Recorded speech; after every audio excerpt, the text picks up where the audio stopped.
Hello, good morning. कैसे हैं आप लोग? आई होप आप लोग अच्छे होंगे। आज है नवमी। मेरी तरफ से आप लोगों को नवमी की बहुत बहुत शुभकामनाएं। आज है नवरात्र का आखिरी दिन, महानवमी। महानवमी के दिन होती है हमारे वहाँ कन्या पूजन। कन्या पूजन में कन्याओं को खिलाया जाता है, उन्हें दान दक्षिणा दी जाती है।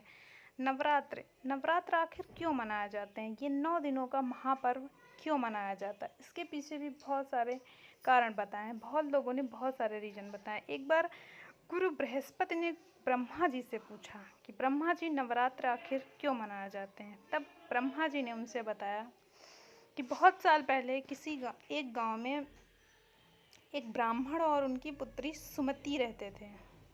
सुमति और ब्राह्मण एक साथ रहते थे। वो माता भगवती के अनन्य भक्त थे। वो माता भगवती की पूजा करते थे, अर्चना करते थे।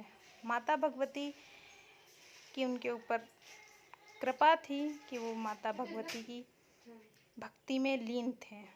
वो ब्राह्मण एक दिन पूजा कर रहे थे और उनकी पुत्री जो सुमति थी वो अपने दोस्तों के साथ खेलने चली गई। इस वजह से सुमति की पूजा छूट गई उस समय की।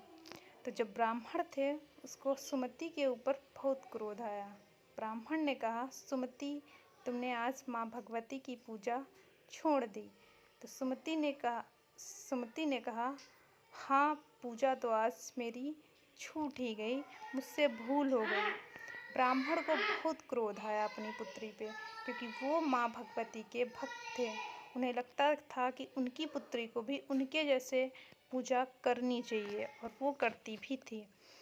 तो ब्राह्मण ने क्रोधित होकर अपनी पुत्री सुमति से कहा कि मैं तुम्हारा विवाह कर दूंगा। सुमति ने कहा, पिताजी, आप मेरा विवाह कर दीजिए।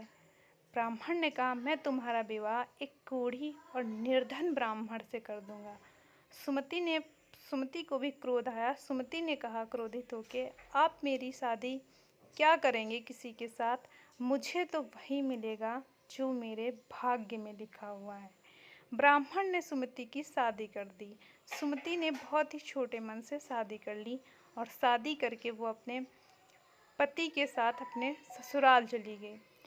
सुमति पति के साथ अपने पति की सेवा करने लगी और रहने लगी। माता भगवती को सुमति की ऐसी दशा देखी नहीं गई। माता भगवती एक दिन स्वयं प्रकट हुई और सुमति से बोली कि कोई भी वरदान, पुत्री, तुम कोई भी वरदान मांग सकती हो। सुमति ने आश्चर्यचकित होकर कहा, हे माता, मैंने ऐसा कौन सा अच्छा कर्म किया है जो आप स्वयं प्रकट होकर मुझे वरदान देने आई हैं? तब माता भगवती ने कहा कि मैं वरदान तुम्हें इस जन्म के फल का नहीं, मैं तुम्हें पूर्व जन्म के कर्मों का फल तुम्हारे देने आई हूँ। तब सुमति ने कहा, हे माता, मैंने पूर्व जन्म में ऐसा कौन सा अच्छा कर्म किया था? तब माता भगवती ने सुमति को बताया कि तुम पूर्व जन्म में एक चोर की पत्नी थी। चोर ने चोरी की और राजा के सैनिकों ने तुम्हें और तुम्हारे पति दोनों को जेल में डाल दिया। वहाँ जेल में ना कुछ खाने के लिए था और ना कुछ पीने के लिए था, इसलिए तुम और तुम्हारे पति ने 9 दिनों तक ना अन्न का एक दाना भी नहीं खाया। वो 9 दिन, माता भगवती के 9 दिन तुम लोगों ने ऐसे ही बिना अन्न और बिना पानी के रहे।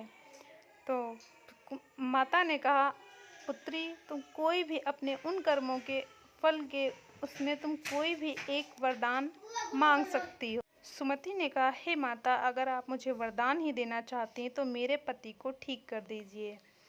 माता ने उसके पति को ठीक कर दीजिए। यहीं से शुरुआत होती है यहीं से शुरुआत होती है नवरात्र की। नवरात्र माता भगवती की पूजा का सबसे अच्छा समय माना जाता है। नवरात्र अश्विन शुक्ल पक्ष की प्रतिपदा से शुरू होते हैं। अश्विन यानी अक्टूबर या नवंबर का समय, शुक्ल पक्ष यानी वो 15 दिन जब चांद का आकार बढ़ता है। नवरात्रि का त्यौहार साल में 2 बार आता है, पहला चैत्र महीने में और दूसरा अश्विन महीने में होने वाले नवरात्रि को खास माना जाता है। इसे शारदीय नवरात्र भी कहते हैं। यही वो समय है जब हर जगह गरबा की धूम होती है और सारे लोग व्रत रखते हैं। कुछ लोग तो 9 दिन पूरा व्रत रखते हैं, कुछ लोग आगे और पीछे ही व्रत रखते हैं। नवरात्र के आखिरी दिन को महानवमी के नाम से जाना जाता है। देश में अलग अलग महानवमी अलग अलग तरीके से मनाई जाती है। उत्तर भारत में कन्या पूजन नवमी के दिन किया जाता है और केरला के अष्टमी के दिन लोग सरस्वती माँ की पूजा करते हैं। तो बंगाल में माँ दुर्गा का पूजन करते हैं। ऐसे ही मनाए जाते हैं। हमारे देश के अलग अलग कोने में अलग अलग तरीके से महानवमी मनाई जाती है।